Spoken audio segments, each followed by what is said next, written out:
السلام عليكم ورحمة الله وبركاته.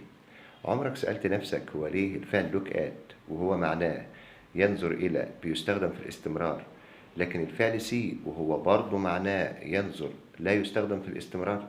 طيب خليني أقول لك. عمرك ما هتتعلم إلا إذا فضلت تسأل نفسك أسئلة. الأسئلة دي هو ليه ينفع كذا وليه ما ينفعش كذا. look at بمعنى ينظر إلى، ده فعل مقصود، يعني هو فعل حركة مش فعل حالة.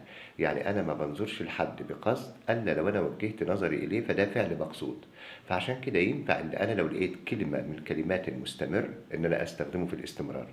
إنما كلمة سي دي بتشير إلى حالة الرؤية، سواء أنت قصدت إنك تنظر أو ما قصدتش إنك تنظر، زي أول ما تصحى كده وتفتح عينك. لذلك الفعل سي بمعنى يرى لا يستخدم في الاستمرار، لكن له معاني تانية بيستخدم فيها في الاستمرار.